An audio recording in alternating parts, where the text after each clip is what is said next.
WALFM, Radyo Totoo, CMN Batangas.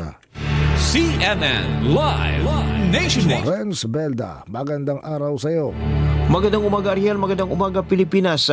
Nabuwag ng Talisay Municipal Police Station ng isang grupo ng mga kabataan na tinatawag na Temple Street 13 matapos makatanggap ng ulat kaugnay na umano'y insidente ng hazing sa Barangay Buko.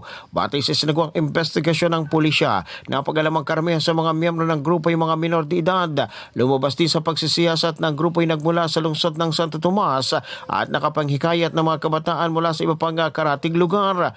Sa pamagitan ng agarang koordinasyon ng pulisya sa mga magulang, mga opisyal ng barangay at mga social worker na isagawa ang mga kinakailangang hakbang upang maprotektahan ng mga biktima, mapigil ang patuloy na pag-recruit at tuluyang matigil ang operasyon ng grupo. Muling nanawagan naman ang Talisay Municipal Police Station sa mga magulang at tagapag-alaga na maging mapagmatiyag sa mga aktibidad ng kanilang mga anak, kabilang na ang mga kinakasamang kaibigan at mga grupong kanilang sinasalihan, maging sa personal man o sa online. Binigyang diin ang kapulisan ng hazing, pananakit, pananakot at sapilitang pagpapasali sa anumang samahan ay mahigpit na ipinagbabawal ng batas at may kaukulang mabigat na kaparusahan. Hinihikayat din ng publiko na agad iulat sa pinakamalapit na himpilan ng pulisya o sa kanilang barangay ang anumang kahinahinalang aktibidad upang maiwasan ang mga katulad na insidente.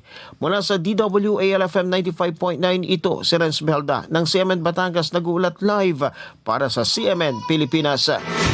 CNN Live Nationwide. Maraming salamat, Renz Belda, mula po sa impilan ng DWALFM na Radyo Totoo, CMN Batangas. Samantala